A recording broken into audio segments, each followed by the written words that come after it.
Emerald, we know that this story, it's breaking news for us. It's being widely covered by both international, local media outlets, and of course, a lot of reactions also pouring out on social media. Tell us what you're seeing. Yes, I mean, it's still developing, but as we know, the two people who were attacked, who were wounded seriously in this attack, worked for a French television and film production company called Première Ligne.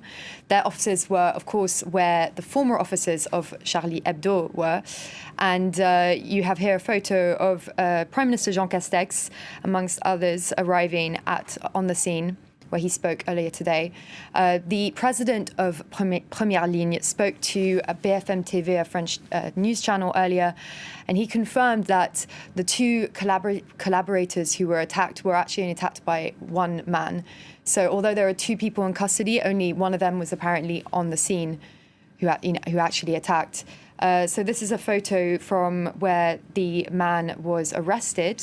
We don't know if that's him, it's unconfirmed, but this is a photo of Bastille metro station, which was closed earlier, as police arrested a man seen there in red trainers on the floor. The station has now been reopened, and the police have also tweeted saying that parents can come pick up their children. They were formerly had been locked down in their schools while the operation was underway. Here we have also basically a lot of people expressing solidarity, praising the police, but also dismay about what's happening in their area. Lots of locals saying, "It's my neighborhood. I love it, and I feel sick of what's happening," as if there weren't enough problems in this crazy world right now. That's been expressed a lot across the board. This person has tweets support for those who are being attacked and no to hate.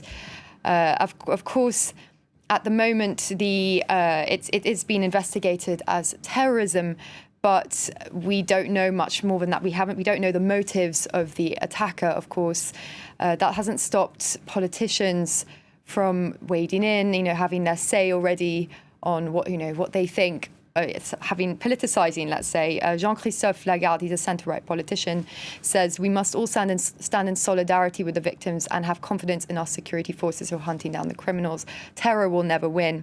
This Jean-Luc Mélenchon, who's on the left, France Unbowed, he earlier he also tweeted saying that this was let me just get an infamous assault. He didn't call it a terror attack. He didn't jump to that, but he said he was praising this production house and saying how important freedom of information is. Again, like Charlie Hebdo, it seems to be an attack on freedom of the press, and so he expresses total empathy and solidarity. On the far right, you have Marine Le Pen, who has also been politicizing it. She says, how many people do need to become victims before we start controlling our immigration policy?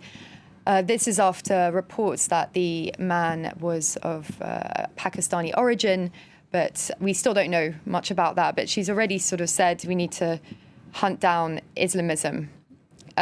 Someone tweeted this cartoon earlier, which he said, "Nothing else to add. Good Friday." It's a cartoon of Muslims praying, but this terrorist praying in the wrong direction. He has Daesh written on his back, and the man next to him goes, "You've misunderstood religion. Our religion."